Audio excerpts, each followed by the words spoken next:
Salut à tous et bienvenue dans ce nouveau JT. Nous sommes le vendredi 13 janvier, mais aujourd'hui il faut croire que vous avez de la chance. Pourquoi ? Parce que Vélizy TV, vous le voyez, est déjà de retour pour un nouveau JT. Et c'est parti, voici les titres. Le 13 janvier, c'est la journée mondiale de l'hypersensibilité. Et pour l'occasion, Vélizy TV vous propose un petit exposé pour la mettre à l'honneur. L'hypersensibilité toucherait près de 20% de la population mondiale et pourtant c'est autant de personnes qui la vivent différemment. Vélizy TV vous propose un tour d'horizon de cette particularité psychologique. Les vacances de Noël ont permis à la célèbre salle de musculation de Vélizy de faire peau neuve. Visite avec son président Pascal Lecellier et démonstration de force athlétique sont au programme. Si vous ne savez pas quoi faire le vendredi soir, ça tombe bien, Vélizy TV est parti à la rencontre de Didier Albessard, le président du Ciné Club. Il vous propose un programme avec des pépites du cinéma que vous ne retrouverez nulle part ailleurs. L'hypersensibilité toucherait près de 20% de la population mondiale et pourtant ce sont autant de personnes qui la vivent différemment. Tour d'horizon avec Vélizy TV. Nous sommes le 13 janvier 2023 et aujourd'hui on célèbre la 5e édition de la Journée mondiale de l'hypersensibilité. Cette journée, elle découle tout simplement d'une pétition lancée par le psychologue français Saverio Tomasella en 2019. Mais alors l'hypersensibilité, c'est quoi ? Bien déjà, il y a une règle d'or à savoir, ce n'est ni un trouble, ni une maladie. L'hypersensibilité, c'est un état psychologique qui traduit une plus grande réactivité et une plus grande sensibilité au monde qui nous entoure. Cela signifie que le cerveau des hypersensibles traite plus d'informations liées aux stimuli, quels qu'ils soient. Donc une personne hypersensible peut par exemple avoir des difficultés avec le bruit, avec la chaleur, la lumière ou même la promiscuité avec quelqu'un. En bref, tout ce qui peut concerner les 5 sens. On estime qu'un Français sur 3 est hypersensible, ce qui représente plus de 20 millions de personnes. Pourtant, c'est bien connu, il n'existe pas 2 personnes hypersensibles identiques. Alors oui, il existe des caractéristiques générales qui peuvent indiquer qu'une personne est hypersensible. On parle notamment de leur sens artistique ou de leur capacité d'intuition, par exemple. Mais une personne hypersensible, c'est aussi la créativité, l'empathie, l'indécision, le perfectionnisme, et j'en passe. Toutes ces caractéristiques sont vécues de façon différente, mais elles restent autant de symptômes qui peuvent submerger et rendre le quotidien compliqué. C'est pourquoi les personnes hypersensibles sont plus sujettes aux crises de panique, aux phobies ou à l'angoisse d'une manière générale. Certains le vivent donc comme une force et d'autres le vivent comme une contrainte. Alors vous l'avez compris, l'hypersensibilité, c'est un vaste sujet. Alors oui, il existe des caractéristiques générales, comme je vous l'ai dit, mais il n'y a pas de règle d'or. Chaque personne hypersensible le vit différemment. Si vous pensez être concerné, le meilleur moyen reste d'aller consulter un psychologue qui pourra alors établir un diagnostic. Parce que la première étape, c'est de le savoir, et le savoir, ça permet surtout de le comprendre et de l'accepter. Face à la concurrence des grosses chaînes de fitness à Vélizy, l'irréductible club Vélizy Musculation autofinancé fait figure de résistant et dévoile la recette de sa potion magique. Tarif imbattable et esprit de corps unique. C'est parti. Donc Vélizy Musculation, une association qui a pignon sur rue à Vélizy depuis les années 70. Initialement, c'était un club d'haltérophiles. Des gens pratiquaient l'haltérophilie à haut niveau. Vélizy Musculation est devenu de plus en plus un club de remise en forme, de musculation globale. Et aujourd'hui, je vous emmène découvrir donc cette nouvelle salle. Sur ce secteur-là, vous avez tout ce qui est remise en forme cardio. Vous voyez, on a des vélos, on a de l'elliptique, on a du tapis de course, on a des vélos RPM, on a un coin à dos, on a du rameur. On va arriver ici sur l'espace machine guidée. Je vais en profiter pour vous présenter Chloé, notre prof diplômée qui est là tous les soirs de 17h30 à 22h. En 45 minutes, on va venir travailler tout le corps. On va venir faire un full body. Ensuite, on va venir faire un travail sur toute la sangle abdominale.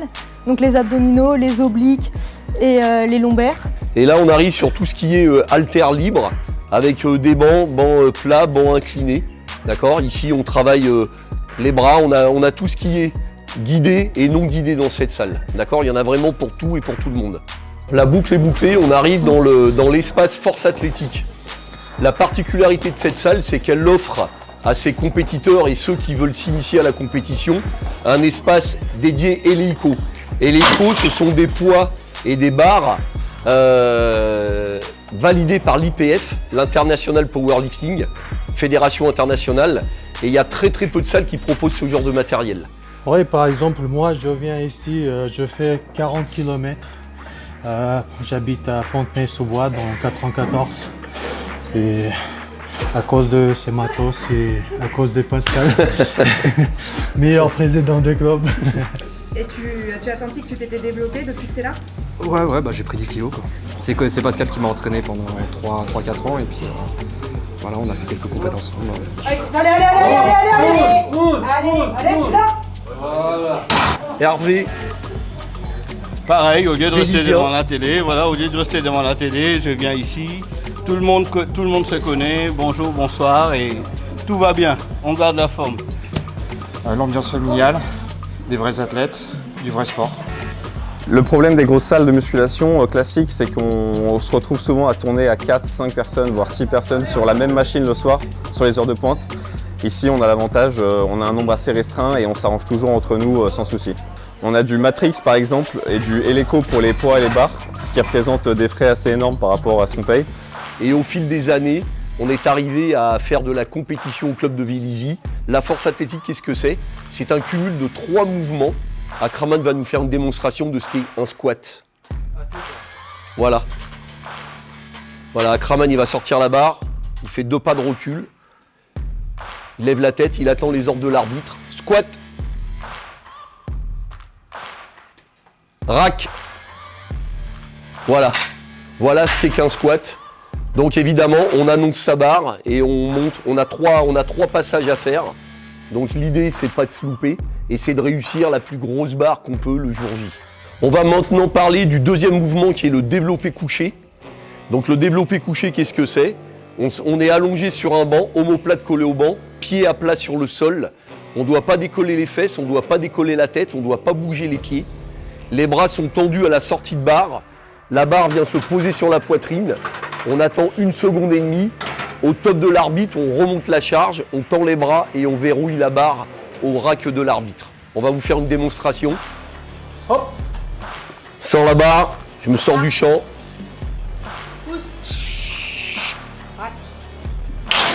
Voilà, exécution d'un mouvement au développé couché. Pour la petite histoire, il y avait 180 kg sur la barre. On peut peut-être faire une aparté sur la petite qui est sur le banc là. Plusieurs fois championne du monde et championne d'Europe dans sa catégorie. En master 2, moins de 52 kg. Avec une barre max à 85 kg. Voilà. Alors on va aussi faire voir sur cette vidéo que ce sport n'est pas réservé aux hommes. On a sous la barre Christine, plusieurs fois titrée à l'international. Allez, hop, voilà, 72 kg sur la barre, c'est une formalité. Donc mesdames, on vous attend au club de Vélizy pour un entraînement intensif et vigoureux. Entre autres, je suis la femme de Pascal, c'est mon coach, donc il me suit dans toutes mes compétitions, c'est lui qui me fait mes entraînements, qui, comme il me connaît sur le bout des doigts, il sait si je suis en forme, si je suis pas en forme. Voilà, c'est grâce à lui que j'ai tous ces titres. On se soulève de la fonte tous les deux. Et vous vous tirez tous les deux? On se tire tous les deux vers le haut, en plus, carrément. Donc le soulevé terre, c'est pareil. Donc Akraman, descente en flexion de jambe, on attrape la barre, on décolle la charge, on vient verrouiller les épaules, terre. Et voilà, le mouvement est validé. Donc, amis véliziens, on vous attend à la maison. Voilà. Le club de cinéma de Vélizy est l'un des plus vieux clubs de la ville et pourtant, il ne cesse d'évoluer pour le plus grand plaisir des Véliziens. On rejoint tout de suite Didier Albessard pour nous en dire plus sur le 7e art à Vélizy. Bonjour à tous. Tout d'abord, toute l'équipe du ciné-club de Vélizy-Villacoublay vous souhaite une heureuse année 2023.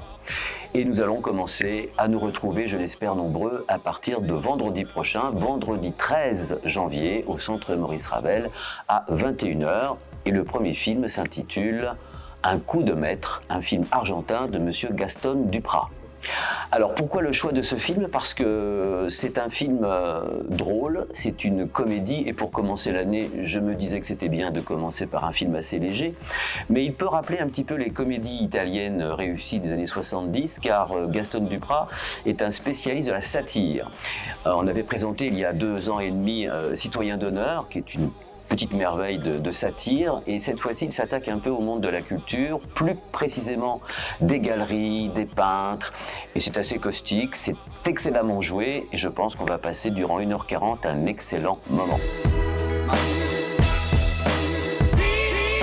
Au Ciné-Club de Vélizy, l'exemple Un coup de maître est un bon exemple puisque nous essayons souvent, le plus souvent, de faire découvrir à nos spectateurs des films qui n'ont pas fait parler beaucoup d'eux, qui n'ont peut-être pas eu la chance de rester trop longtemps à l'affiche et qui sont un petit peu perdus. Et comme on n'aime pas qu'un film a réussi passe inaperçu, on vous le présente, qu'il soit d'ailleurs récent ou moins récent. Donc c'est pour ça qu'on a choisi de commencer l'année par Un coup de maître, qui je le répète encore est une superbe comédie, ce qui fait du bien en ce moment. Pour le Ciné-Club de Vélizy, je tiens à préciser avec humour que nous avons fêté nos 50 ans il y a quelques mois, en 2022, donc 50 ans c'est quand même une existence à fêter, hein. On est très fiers que cette association soit encore vivante et on a bien sûr envie qu'elle le soit encore pour de nombreuses années. C'est une manière non pas différente de voir des films, mais c'est tout de même un club, un ciné-club. Il n'y a pas de publicité, alors on vend pas de popcorn, mais on a quand même une présentation assez dynamique avant la séance. On présente un film de qualité, qu'il soit récent ou ancien. On a l'occasion de parler aux spectateurs après la projection, soit en salle, quand on a un cinéaste présent, quand on reçoit une association comme Amnesty International. Et sinon, on discute un petit peu à bâton rompu autour d'un verre après la séance. Nous essayons aussi de motiver les spectateurs de sortir de leur plateforme streaming pour voir des films sur un écran, de voir le cinéma d'une manière un peu plus respectueuse et on essaye de diversifier tous les genres, toutes les époques du cinéma. On a beaucoup de choix et on est ravis que la fréquentation en salle commerciale ait pris un petit coup de neuf grâce à Avatar. Merci Monsieur James Cameron. Et on espère que pour les ciné-clubs, ce sera la même chose, que les gens auront envie de voir des films dans une salle différente pour voir un film sur grand écran avec passion, curiosité et j'espère enthousiasme. Parfait, merci beaucoup. C'est moi qui vous remercie. Merci Vélizy TV et à très bientôt. Et oui, désolé, c'est déjà la fin de ce JT. Merci à tous de l'avoir regardé. Pour cette année 2023, n'hésitez pas à le partager encore une fois sur tous les réseaux sociaux, à vos proches, à votre famille, vos amis, tout le monde. Et d'ici là, on vous dit à la semaine prochaine.